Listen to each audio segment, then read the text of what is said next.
ચલો આજે આપણે રાસાયણિક સમીકરણોની દુનિયામાં એક સફર કરીએ પણ ગભરાવાની જરૂર નથી. કોઈ ભારેખમ પુસ્તકની જેમ નહીં, પણ એકદમ સરળ અને મજેદાર રીતે આખી વાત સમજીશું. સૌથી પહેલા ચાલો એક કલ્પના કરીએ.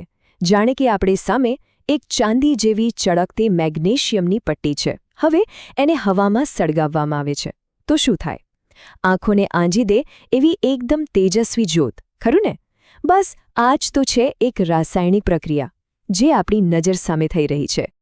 હવે આ જે ઘટના બની એને જો આપણે વિજ્ઞાનની ભાષામાં લખીએ તો કંઈક આવું લખાય. આ વાક્ય બિલકુલ સાચું છે, એમાં કોઈ જ ભૂલ નથી. પણ એમ નથી લાગતું કે આ થોડું લાંબુ છે? વિજ્ઞાનને તો ટૂંકી અને સચોટ વાત ગમે છે, નહીં? તો પછી આટલા લાંબા વાક્યનો કોઈ સહેલો રસ્તો ખરો? કોઈ ટૂંકો રસ્તો? જી હા, બિલકુલ છે. અને એને જ આપણે કહીએ છીએ શાબ્દિક સમીકરણ. ચાલો જોઈએ કે એ શું છે અને કેવી રીતે કામ કરે છે. આ જો, magnesium plus oxygen, arrow magnesium oxide. બસ આટલું જ. પેલા લાંબા વાક્ય કરતાં કેટલું સરળ અને સ્પષ્ટ છે, જુઓ તો ખરા. આખી વાત એક જ નાનકડી લીટીમાં આવી ગઈ. આ જ તો છે શાબ્દિક સમીકરણની મજા. બરાબર. હવે આપણી પાસે આ સમીકરણ તો છે, પણ એમાં કઈ વસ્તુ શું છે એ પણ સમજવું પડે ને. તો ચાલો આ સમીકરણનું એક નાનકડું પોસ્ટમોર્ટમ કરીએ. કોઈ પણ રાસાયણિક સમીકરણના બે મુખ્ય ભાગ હોય છે, પ્રક્રિયકો અને નિપજો. સૌથી પહેલા વાત કરીએ પ્રક્રિયકોની. પ્રક્રિયકો એટલે શું? સાવ સહેલું છે. પ્રક્રિયામાં જે ભાગ લે, જે એકબીજા સાથે જોડાય, એ બધા પ્રક્રિયકો. આપણા આ કિસ્સામાં મેગ્નેશિયમની પટ્ટી અને હવામાંનો ઓક્સિજન, આ બંને એવા પદાર્થો છે જેણે પ્રક્રિયા શરૂ કરી, એટલે એ થયા આપણા પ્રક્રિયકો.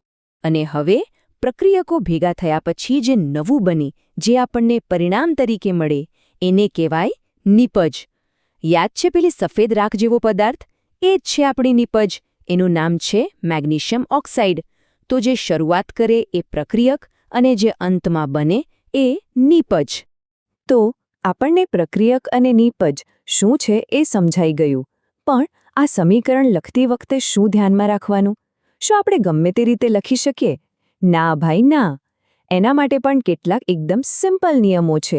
ચાલો ફટાફટ એના પર એક નજર કરી લઈએ. હંમેશા યાદ રાખવાનું, સમીકરણની ડાબી બાજુ, જેને આપણે LHS કહીએ, ત્યાં હંમેશા પ્રક્રિયકો જ આવે. અને જો એક કરતાં વધુ પ્રક્રિયક હોય તો એમની વચ્ચે આપણે વત્તા પ્લસનું નિશાન મૂકીએ છીએ. અને સમીકરણની જમણી બાજુ એટલે કે RHS એ જગ્યા નિપજો માટે નક્કી થયેલી છે. અને આ ડાબી અને જમણી બાજુને જોડે કોણ? આ તીર. આ તીર બહુ કામની વસ્તુ છે. એ આપણને પ્રક્રિયાની દિશા બતાવે છે. એ હંમેશા પ્રક્રિયકોથી નિપજો તરફ ઇશારો કરે છે. મતલબ કે પ્રક્રિયકોમાંથી નિપજો બની રહી છે. આ તીરની દિશા ખૂબ જ મહત્વની છે. તો ચાલો આખી વાતને આપણે 3 સરળ સ્ટેપમાં ફરીથી યાદ કરી લઈએ. સ્ટેપ નંબર 1, પ્રક્રિયકોને હંમેશા ડાબી બાજુ રાખો. સ્ટેપ નંબર 2, નિપજોને હંમેશા જમણી બાજુ રાખો. અને સૌથી અગત્યનું, સ્ટેપ નંબર 3, બંનેની વચ્ચે પ્રક્રિયાની દિશા બતાવવા માટે એક તીર મૂકો. બસ, કોઈપણ શાબ્દિક સમીકરણ લખવા માટે આટલું જ પૂરતું છે. તો આજે આપણે શું શીખ્યા? આપણે જોયું કે કેવી રીતે એક લાંબા વાક્યને બદલે આપણે એક સુઘડ, સુંદર અને સરળ શાબ્દિક સમીકરણ લખી શકીએ. પણ સવાલ એ છે કે શું આટલું જ પૂરતું છે? શું આ શાબ્દિક સમીકરણો આપણને બધી જ માહિતી આપી દે છે? વિચારો, શું આનાથી પણ કોઈ સારી, વધુ વિગતવાર રીત હોઈ શકે છે જેનાથી આપણને પ્રક્રિયા વિશે હજુ વધારે જાણવા મળે? આ સવાલનો જવાબ જ આપણને રસાયણ વિજ્ઞાનના આગલા પગથિયા પર લઈ જશે. ત્યાં સુધી વિચારતા રહેજો.